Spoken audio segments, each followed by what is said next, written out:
कहानी की शुरुआत में हम चार पुराने दोस्त, अब दो जोड़े, अजय और माया, रिची और जैस्मिन को देखते हैं। लंबे समय बाद एक दूसरे से मिले थे।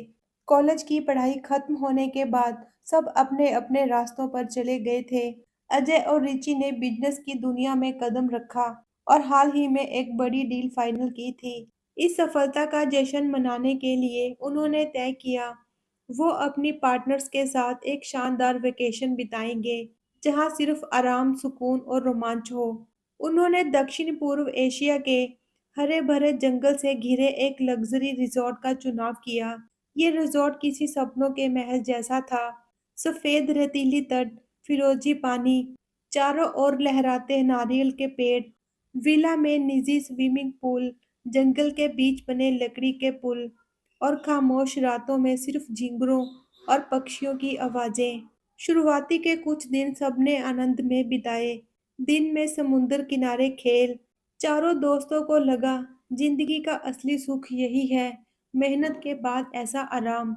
लेकिन धीरे धीरे वो यहाँ बोर होने लगे। रिची, जो हमेशा एडवेंचर पसंद करता था, उसने सुझाव दिया, क्यों ना हम कुछ अलग करें, रिजॉर्ट की चारदीवारी से निकले, असली जंगल का अनुभव लें। माया थोड़ी हिचकिचाई। उसे हमेशा से अनजान जगहों और अनजान लोगों पर भरोसा करने में डर लगता था। पर अजय और जैस्मीन दोनों तैयार हो गए। आखिरकार माया भी मान गई। उन्होंने काइकिंग टूर पर जाने का फैसला किया। वो नदी और दलदल से होते हुए गहरे जंगल में चले गए। उन्होंने निक नाम का गाइड किया। निक का नेचर कुछ अलग था, लंबा सख्त नजर वाला और चेहरे पर अनकही कहानियों की परतें। उसकी सबसे बड़ी खासियत उसका अतीत। कहते हैं कई साल पहले निक के दादा भी इन्हीं जंगलों में आए थे और रहस्यमयी तरीके से गायब हो गए। बाद में कुछ हड्डियां और कुछ अधूरी थ्योरीज मिली। किसी ने कहा जंगली जानवरों ने हमला किया, किसी ने कहा स्थानीय आदिवासी कबीले ने उनका शिकार बनाया। निक खुद भी इस रहस्य का सच जानना चाहता था और शायद इसी वजह से वो इन जंगलों का सबसे अच्छा गाइड माना जाता था, क्योंकि वो उन्हें सिर्फ जानता नहीं था बल्कि महसूस करता था। सुबह सुबह सबने लाइफ जैकेट पहनी, कायाक तैयार किया और निकल पड़े। नदी का पानी हरे रंग की चादर जैसा फैला था और किनारे पर ऊंचे ऊंचे पेड़ आसमानों को ढकते। पक्षियों की चहचहाहट और पानी की लहरें सब मिलकर एक संगीत बना रहे थे। शुरुआत में सब हंसी मजाक कर रहे थे। माया ने पानी में हाथ डालकर ठंडक महसूस की। जैस्मीन लगातार तस्वीरें खींच रही थी। निक उन्हें रास्ते के जंगल के बारे में बता रहा था। कौन सा पेड़ औषधीय है, कहाँ मगरमच्छ छुपे रहते हैं, कौन से पक्षी सिर्फ इसी इलाके में पाए जाते हैं। लेकिन जैसे जैसे वो गहराई में गए, माहौल बदलने लगा। घनी झाड़ियां और अंधेरी दलदली जगहें सामने आई।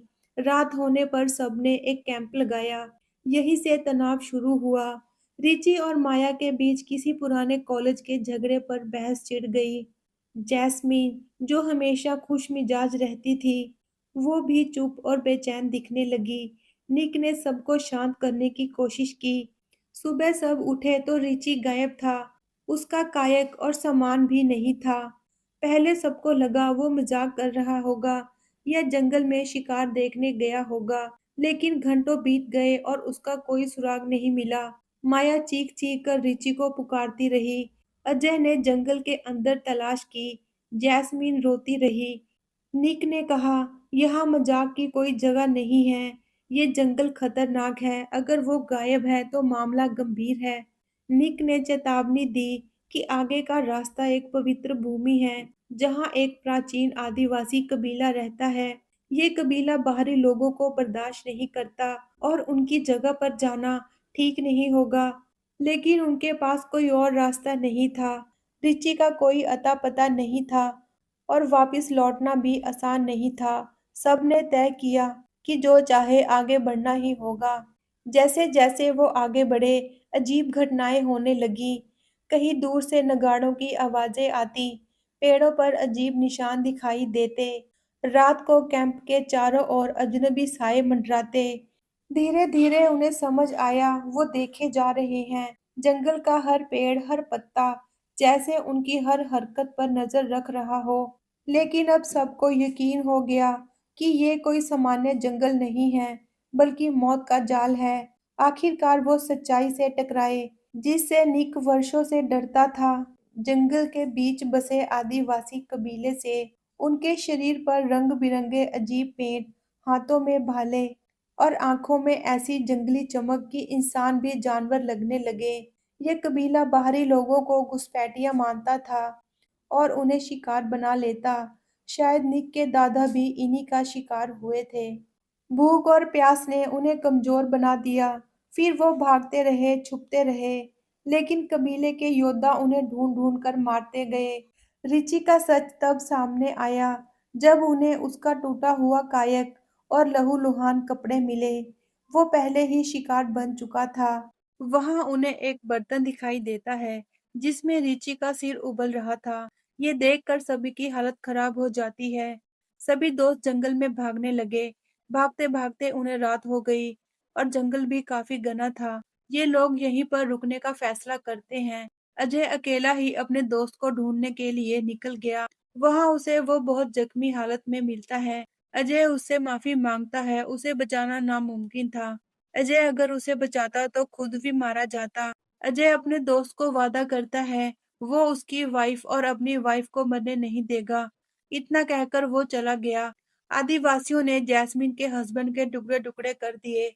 अगली सुबह अजय अपनी वाइफ माया और जैस्मिन के पास जाता है।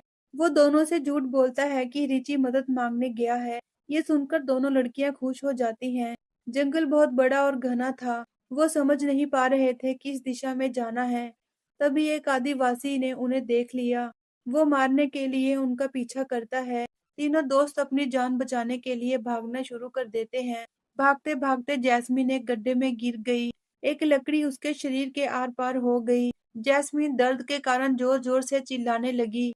दोनों दोस्त एक रस्सी बनाकर जैस्मिन को बाहर निकालते हैं। वो बहुत जख्मी हो गई थी। दर्द को सहना मुश्किल होता जा रहा था। वहां उन्हें एक नाव दिखाई देती है। तीनों दोस्त नाव में बैठकर आराम से जा रहे थे। थोड़ी दूर जाने के बाद अजय को लगता है कि कोई उसका पीछा कर रहा है। वो नाव से उतरकर जंगल की तरफ बढ़ता है। वहां उन्हें बहुत से आदिवासी दिखाई देते हैं। अजय दोनों लड़कियों को बचाने के लिए खुद को उन जंगलियों के हवाले कर देता है। आदिवासी उसे बुरी तरह से मार डालते हैं। उसके मरने के बाद दोनों लड़कियां बहुत डर जाती हैं, लेकिन फिर भी आगे बढ़ती रहीं। इस तरह वो जंगल वाले एरिया से बाहर निकल जाती हैं। वो दोनों बहुत दुखी थी। उन्होंने अपने पार्टनर्स को खो दिया। इसी के साथ इस कहानी का एंड होता है। आपको ये वीडियो कैसी लगी हमें कमेंट करके बताएं। मिलते हैं अगली वीडियो में।